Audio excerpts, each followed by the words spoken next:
energetically divine temple. That does not mean that you've got to meditate for 20 hours a day. It doesn't mean that you have to eat some special diet. It's about your belief system and how you talk about your body. There is not one right or wrong way of eating or of your activities. The only things we suggest are more highly charged purified water, more oxygen, preferably unpolluted, all right? But we understand if you're living in a city, you're going to have not as much fresh air, but being outside of the house is fresher than being inside. So getting out, getting more air, getting more oxygen in the body, those are the two key things that you really need. Sunlight is also wonderful because you are receiving information. The sun is sending you information. The sun is your central library for the solar system. And it also is, it's like a metronome. It keeps natural rhythms and it sends you information when it's time to do things. It gives you cues.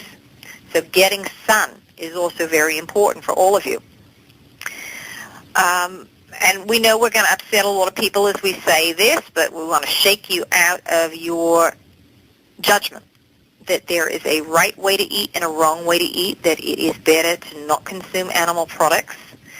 What you are forgetting is that even the plant life that you are consuming, when you are holding your moral high ground about eating animals, that plant life has just as much consciousness as those animals. So we want you to be very aware of that and know that you have a judgment, that you're holding a judgment, many of you, that eating something is wrong, that you set up all these programs and beliefs. But is it easier for you to function, your body to function at peak quality when you're not putting toxins in? Yes. But your beliefs about what you're eating affect your overall energy far stronger than putting something that's toxic in and processing it out.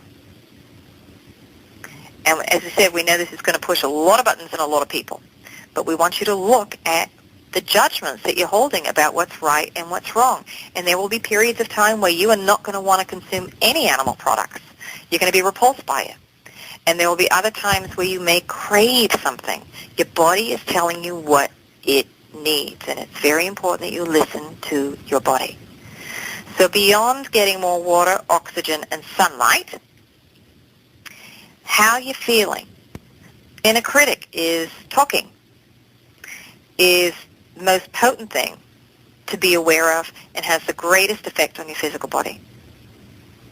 Because if you're eating healthy and you feel like you are completely deprived and you,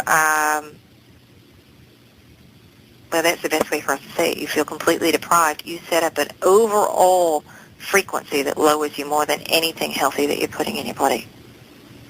It counteracts it. And yes, there are periods as you're adjusting that you trigger things emotionally. But again, you're just working at the physical level. And you are an energetic being projecting itself into a physical body.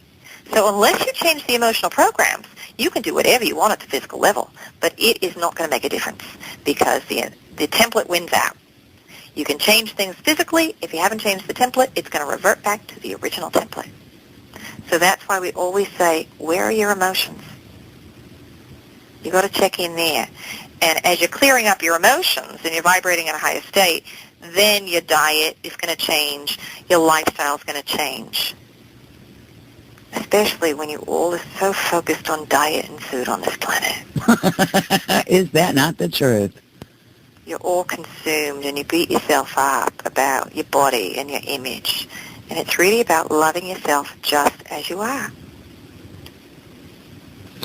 Well, I can tell you, Mrs. P, for myself personally, is that when I go to the grocery store or I, go in the refrigerator to pick something to eat, I have started to eat what sounds good to me. And I eat when I'm hungry, not because it's 5 o'clock or it's noon or it's 8 a.m. or whatever. And it seems to do much better for me to eat. Sometimes I only want to eat salads or I I just want to eat chicken, whatever. And it seems to work much better for me to eat intuitively.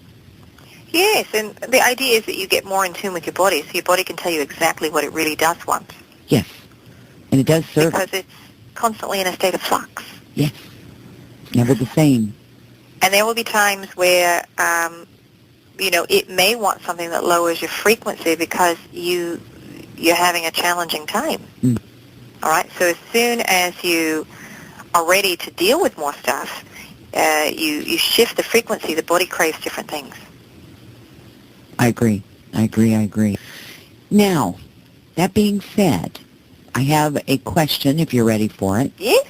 This one comes from the chat box, and it says, would like to know what your comments is on the upcoming ET disclosure.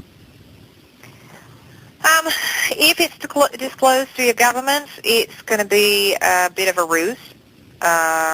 It will be very contrived. So don't look for any real answers.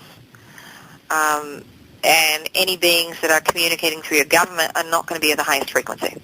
And here's why. Because, remember, you've got free will down here. Sure. And as a collective, you are not prepared to deal with us. There is far too much fear still on this planet. So what we're going to do is generate more fear, and that's not really being of service to you. And we want you to find your way up first. We want you to increase your vibration. So your interaction, because you've got free will and don't want to interfere with your choices and your growth and your development and all of that, on an individual basis, as you increase your frequency, you're going to start to experience this. More and more, small pockets of you are seeing some of this because you are raising your vibration enough that the collective is starting to see it. But as far as any big disclosure and a parade of people, it would not be of service right now to you all on the planet. So we are not going to make an appearance because it would create too much fear. Okay, that's so. Let me just kind of carry that on just a little bit, because you said if it comes from the government, it would be a ruse. What would be behind it? What would be the point behind it? The ability to create new laws, to amass more power, to work within the old paradigm.